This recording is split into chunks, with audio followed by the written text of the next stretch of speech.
Salut, c'est Kristen. Lors des dernières vidéos, on a eu pas mal de commentaires sur le fait que les cartes Nvidia sortaient avec la génération 4 du PCI Express. Et la question qui revenait le plus souvent, c'était est-ce que j'ai besoin de changer mon combo processeur carte mère qui sont eux PCI Express génération 3. C'est pour ça qu'aujourd'hui dans cette vidéo, on va voir qu'est-ce qui change entre les deux générations et surtout comment ça va affecter les performances de notre PC.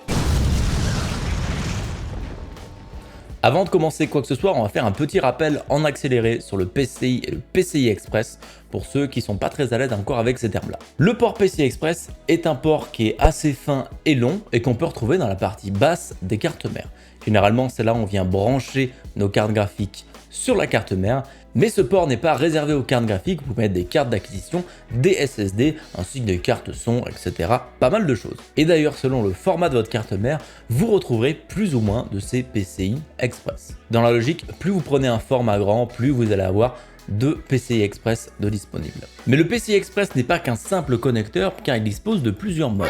Le mode 16X où le connecteur utilise 16 lignes pour transférer et récupérer de la donnée, donc qui permet d'avoir la bande passante maximum. Le mode 8X, comme son nom l'indique, utilise seulement 8 lignes pour le transfert de données, donc il sera 2 fois moins rapide que le 16X. On a ensuite le mode 4X qui, comme son nom l'indique, on n'utilise que 4 lignes, donc il sera 4 fois moins rapide que le 16X. Donc faites bien attention là où vous mettez votre GPU, préférez le slot 16X pour être tranquille. Généralement, le port 16X est celui qui est le plus haut sur la carte mère. Donc si vous mettez votre carte graphique toujours à cet endroit, vous êtes assuré d'avoir les meilleures performances. Mais attention, parce que si vous branchez d'autres périphériques sur les PCI Express, il est possible que celui-ci réduise sa vitesse. Typiquement, lors d'un SLI, eh bien, les ports PCI se calent sur la vitesse du plus lent. Donc généralement, 8X. Donc pensez à ça pour ce genre de choses et surtout consultez le livret de votre carte mère qui, elle, pourra vous donner toutes les informations sur ce sujet. Mais dans tous les cas, 8X ou 16X, votre carte fonctionnera généralement sans souci. Allez, on a fini les rappels. Désolé pour les personnes ayant dû prendre une aspirine pour passer à travers cette section. Revenons-en au vif du sujet, la différence entre la génération 3 et la génération 4. Donc ici, rien de bien fou, principalement ce qui va changer, c'est la bande passante. On va passer de 16 Go par seconde pour la Gen 3 sur un port 16X à 32 Go par seconde pour la Gen 4 sur un port 16X. Et celui-là pouvant monter jusqu'à 64 Go s'il ne fait que tirer ou que pousser des informations. Donc en soi, la génération 4 est 2 fois plus rapide que la génération précédente. Ça nous fait une belle jambe, mais ça ne nous dit pas comment ça va se comporter en gaming ou dans la vie de tous les jours. Donc comment cette génération va affecter mon expérience de jeu? En théorie, ça devrait affecter que très peu vos performances en jeu. La bande passante de la génération 3 est déjà très généreuse en ce qui est du gaming. Surtout quand on sait qu'un GPU se sert uniquement de cette bande passante là pour charger des assets tels que les textures, les modélisations et ce genre de choses. Donc en soi, c'est pas les fichiers qui vont peser extrêmement lourd non plus. On est donc très loin de faire les transferts de 16 Go par seconde, et pour vous donner un petit ordre d'idée de ce que ça représente, on a mis en place un petit exemple. Une photo 4K fait environ 26 mégaoctets. Imaginons qu'une texture 4K passe à l'intérieur. Combien de textures 4K pourrions-nous faire passer par seconde sur cette carte à l'aide du connecteur PCI Express génération 3? Et bien pour arriver au bout, il nous faudrait transférer 630 textures par seconde. Ce qui est ma foi plutôt énorme mais qui n'arrivera jamais dans un jeu vidéo. En tout cas les jeux vidéo comme on les connaît aujourd'hui. On a donc clairement de quoi faire ici avec cette bande passante. Mais ce qu'il faut savoir c'est que les jeux utilisent la bande passante d'une manière un petit peu différente. Sur ce, je vais me chercher à boire. Le principal avantage d'avoir une large bande passante pour le GPU dans le jeu vidéo, c'est de pouvoir charger des textures instantanément depuis la mémoire RAM du PC. Dans l'idée, plus on va avoir une grande bande passante, plus on va pouvoir faire passer l'information en 1 milliseconde. Et ça veut dire qu'on va avoir moins besoin de se reposer sur les temps de chargement. Mais aujourd'hui, ce genre de choses est plutôt limité parce qu'on doit tout charger directement dans la RAM. On n'accède pas directement au stockage du jeu vidéo. Donc pour le moment, il n'y a pas encore de jeu vidéo qui fonctionne comme ça. Donc la Gen 3 du PCI Express a encore de très beaux jours devant lui. Mais quoi de mieux pour vous le prouver que le résultat en chiffres?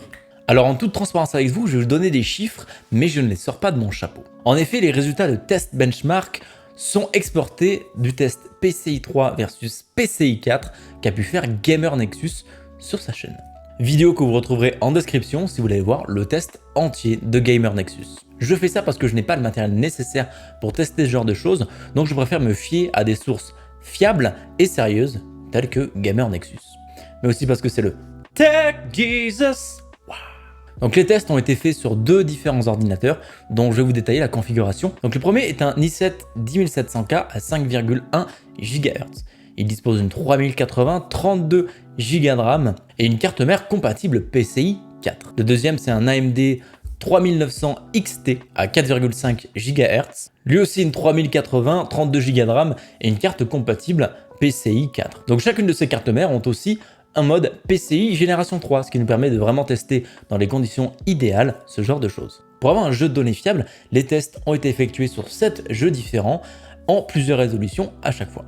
Les jeux qui ont été testés sont les jeux suivants: Quake 2 RTX, Red Dead Redemption 2, Rainbow Six Siege, Shadow of the Tomb Raider, Microsoft Flight Simulator, Hitman 2 et GTA V. Je vais pas aller dans le détail de chaque jeu, mais dans la globalité, les résultats parlent d'eux-mêmes. On constate un écart moyen de 1,5% sur l'ensemble des jeux. La plus grosse différence, elle est sur Quake 2 RTX, où on constate une différence de 3,4% en 1080p. Et la plus petite, c'est Hitman 2 qui l'a, avec son petit 0,07% de différence en 1440p. Donc en soi, Gen 3 ou Gen 4, la différence est marginale. Ça ne justifie absolument pas de devoir acheter un combo CPU carte mère pour cette génération de cartes graphiques. Mais pourquoi la génération 4 est-elle mise en avant dans ce cas-là? Eh bien tout simplement, c'est du marketing pour que vous fassiez le choix d'acheter chez eux parce qu'ils ont cette nouvelle génération. Donc pour le public lambda qui n'est pas au courant, une carte mère ou une carte graphique équipée du PCI Express génération 4 semblera plus puissante, même si en soi, pour le moment, ça ne change absolument rien. Mais ça ne veut pas dire pour autant que le PCI Express Gen 4 est une arnaque, et loin de là même.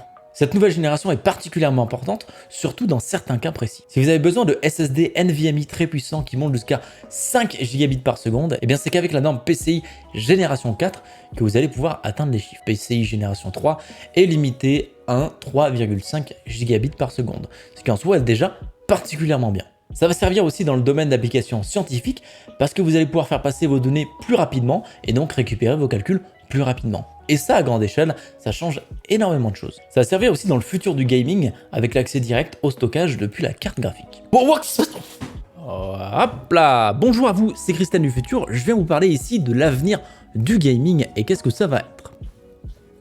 De votre temps, Nvidia avait annoncé I.O. pour faire la chasse au temps de chargement, un peu comme sur les consoles avec le Direct Storage. Et pour faire ça, il va falloir transférer les fichiers très rapidement. Bah oui, bien sûr, parce que on va avoir les rendus, les modèles, les textures à faire passer, et ça, sur la génération 3, ça va être assez compliqué.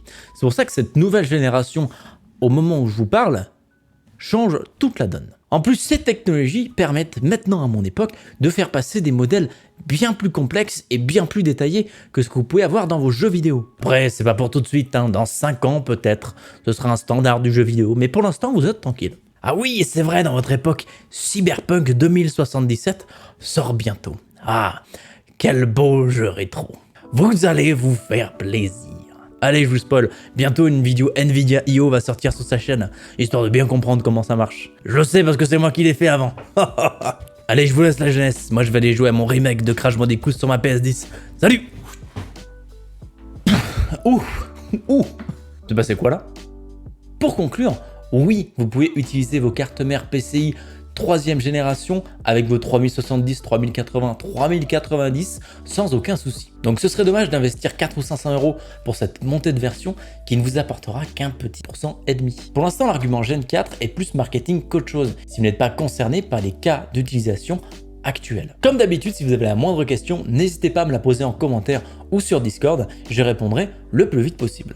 Sur ce, merci d'avoir visionné cette vidéo, on se retrouve bientôt pour une prochaine. Ciao!